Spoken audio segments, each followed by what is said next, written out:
people are always going to have problems and differences. So how do you deal with someone who is upset with you? Here is a method that I found works very well. I taught high school to get my husband through his master's degree. Trust me, the parents will always have problems with teachers. If their child is making a bad grade in your class, it must be your fault, not theirs, right? If you correct their child, you are cruel. After all, their child can't be a spoiled brat. So I had to figure out how to negotiate with upset parents and solve problems. This method works in many situations, not just upset parents or parents who aren't angry but want you to pass their child even though the child is failing. I have used this method to solve many personal problems with people, no matter what they are upset about. Before going through the process, note that it's best to separate the people from the problem. Put aside the personal issues. Attacking a person seldom fixes a problem. Wait, what if the problem is a personal problem? It's best then to separate the action from the person, trying to fix the action, not the person. Now, here's a process I developed teaching high school that has been successful 99% of the times I have tried it, which has been often over the years. Step 0. If the problem is with a close relationship, such as family, start with expressing love or giving sincere compliments. It softens people from the start. Step 1. Let the other person talk first. Tell him that you will let him talk and say whatever he wants and that you won't interrupt. You may take notes, but let him talk uninterrupted.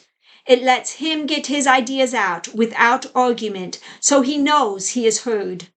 During this point, listen to understand, not to argue. If you don't understand the person, you cannot come to the core problem and find the shared principle to work from. Step 2. Ask for the same courtesy, where you get to talk without him interrupting. Begin your turn by apologizing for something, even if it's something as simple as, "I'm sorry, I didn't intend to make you feel like I didn't care." Apologies make people less defensive and more likely to listen to reason. Next, explain your side. Don't attack. Instead, say something like, "I'm sorry, I saw it this way." When put that way, it makes people less likely to become defensive and more likely to listen to reason. At this point, feel free to make points from the notes you took while they talked. Often people will interrupt. Be patient and remind them, "Please, I listened to you." After presenting your side, they will likely respond to argue some of your points. Make sure you use logic, not emotion or attacks when responding. Unfortunately, too many people think that if someone is being emotional, then they must also be irrational. This is not true.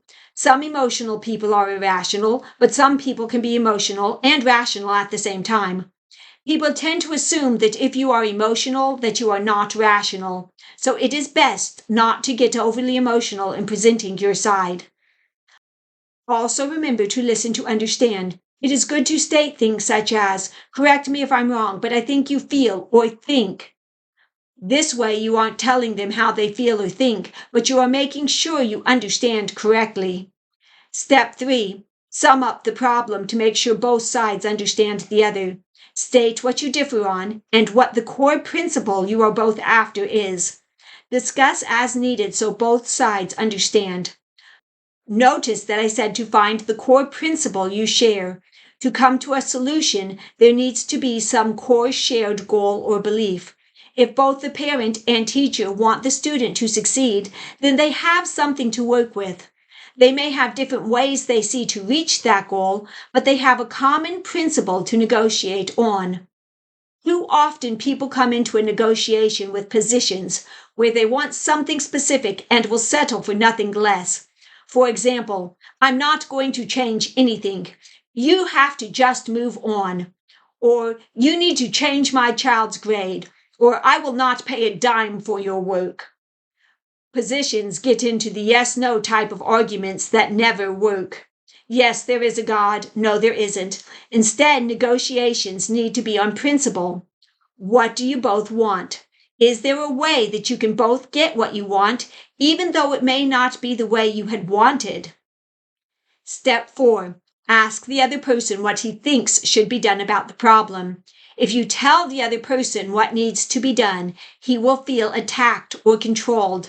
First, ask his opinion. He may have a good solution to the problem. If he does not have a good solution, instead of saying that doesn't work, respond with something like, I understand where you are coming from, but what about? Or that's a good idea, but would it be better if? Or I understand your desire to have your child get a good grade, but I can't just give him one without him doing the work. So what do you suggest? These statements validate their ideas and help them work through the issues with you. Using the Socratic method that I discuss in my video on communication will also be very helpful. This is the point to look at various options and discuss pros and cons of them. Logic will be very useful here, as it will help you know if a conclusion is valid or not. But concern is important too. The other person needs to feel important, respected, and cared about. Step 5. Choose a solution. When an agreement is come to, both sides should be happy because they have addressed the real problem and found a solution that fulfills the principle they were both fighting for. This is a win-win. Perhaps the teacher agrees to let the student make up the work for a late penalty. Perhaps the parent realizes that it's best to teach the student that he needed to be responsible and let him suffer the consequences of his actions. Whatever is decided on, it should be good for both sides. Always work for win-wins. But what if you can't come to an agreement? Then what? At times, a win-win isn't possible. This can be due to someone being unwilling to negotiate, to core principles that conflict, or to someone being so stuck on a position that he will not flex at all. The book Getting to Yes uses the term BATNA, the best alternative to a negotiated agreement. If you know what your best alternative is, you know at what point to stop arguing and go to it.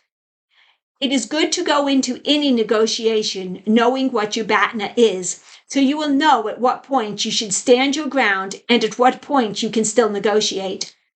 There comes a point where the teacher may have to say, I'm sorry, I am willing to work with your child, but I will not change his grade with no effort on his part, so the grade will stand as is. There is a time to walk out of a negotiation. If your BATNA is good, then there isn't much reason for you to stay in a negotiation that isn't going well. At times, the BATNA is a good option. If your BATNA is not good, then you have incentive to keep negotiating and try to get to a win-win, or at least an acceptable outcome. Sometimes you have control over your BATNA, and sometimes you don't. If you must resort to your BATNA, make sure you actually choose the best alternative, not just an alternative. Good luck with negotiations between characters and in life. Thanks for watching. Please like, subscribe, and comment. What advice do you have for problem solving?